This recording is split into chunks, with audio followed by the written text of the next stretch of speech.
afternoon, sir. You are with Timan Scientist. Today, we're going to show you the lab experiment of ChemLab 1, hot or cold. For the objectives, students will predict whether a process is exothermic or endothermic, then verify their prediction by comparing initial and final temperatures measured using a thermoscanner. Now for the members, Jimel Francisco, Marcangel Narito, Mark Andre Cumia, Paul Ivan Malabanan, and Christian Bulan. For the materials used, 6 bottles, water, stirrer or spoon, triple beam balance, thermoscanner or infrared thermometer, and the solutes, which is zinc chloride, potassium iodide, potassium chloride, copper 2 sulfate, boric acid, and manganese dioxide, and lastly, the marker. For the setup, use 30 ml water in each cup. For the procedure, label cups 0 to A, B, C, D, E, F. For the next step, add 30 ml water to each cup. Third step, use the thermoscanner to measure and record the initial temperature of each cup. For the fourth step, measure 0.5 grams of the assigned solute and add it to the cup. For the fifth step, stir for 45 to 60 seconds. For the sixth step, immediately scan the cup again to record the final temperature. For the last step, determine the temperature change and classify the process as exothermic or endothermic. For cup 0, solution is water. Student guess is endothermic. The initial temperature are 29.3 and the final temperature is 28.5. Final and initial temperature are equal to 0.8 and the classification of cup 0 is control. For cup A, zinc chloride. Student guess is endothermic. The initial temperature is 29.3. The final temperature is 31.8. Final and initial temperature is equal to negative 2.5. The classification of cup A is endothermic.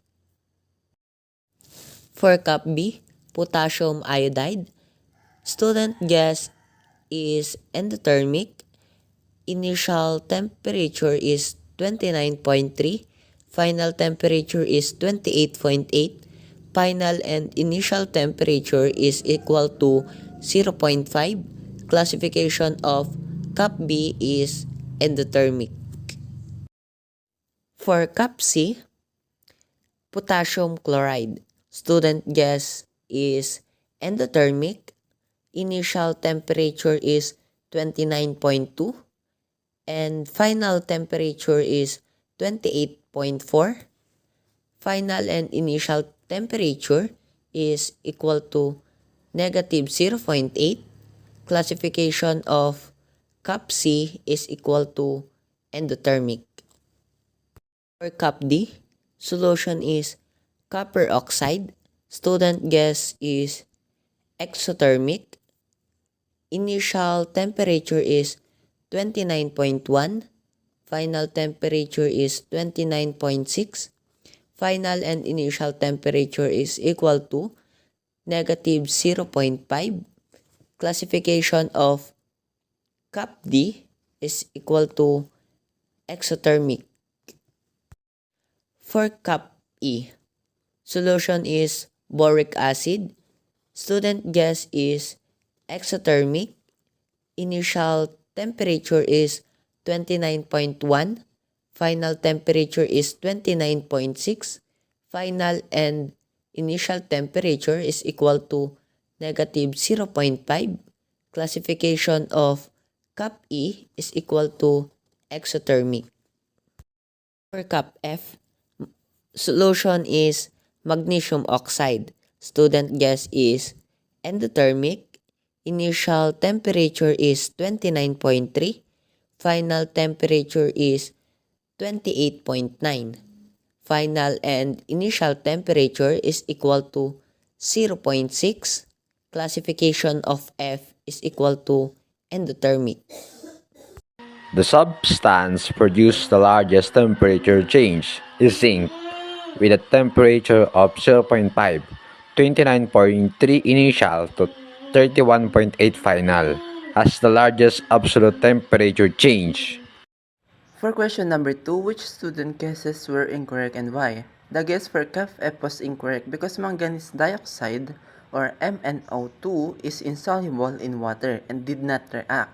The recorded temperature drop was merely natural cooling and was actually less than the drop observed in the control cup. Why is control important in this experiment?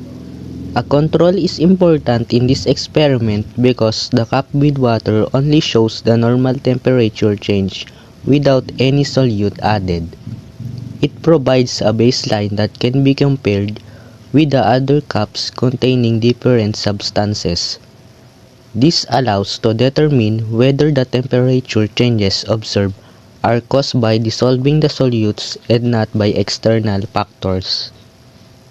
Manganese dioxide, also known as MnO2, shows little or no temperature change when it comes in contact with water, primarily because it is insoluble in water, meaning it will not dissolve and does not undergo significant chemical reaction with it at room temperature. Last questions for guide questions. How does using a thermoscanner improve the reliability of the results compared to touch alone? A thermoscanner improves reliability by providing precise quantitative data that detects small temperature changes which the hand cannot feel, while removing subjective bias or human error from the results. This is our documentaries.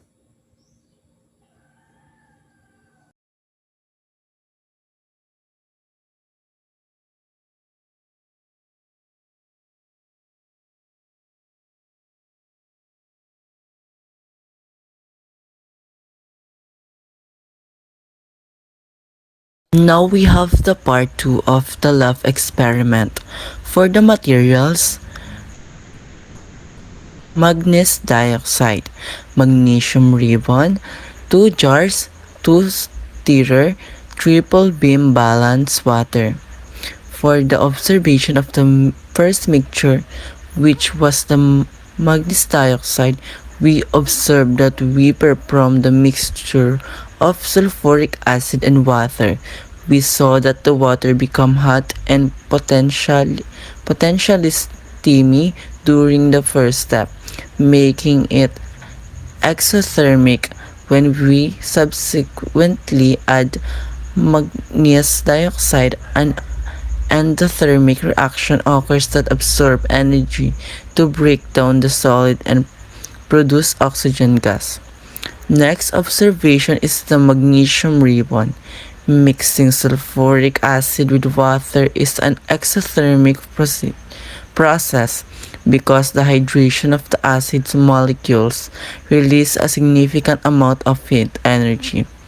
When we add the magnesium ribbon, it reacts with the acid to form magnesium sulfate and release hydrogen gas. This chemical reaction is also exothermic, which everyone can observe through the vigorous bubbling and the continuous rise in temperature. In summary, every step of our experiment releases energy into the surrounding, classifying the entire procedure as exothermic. Next is the documentary of what we made in the experiment.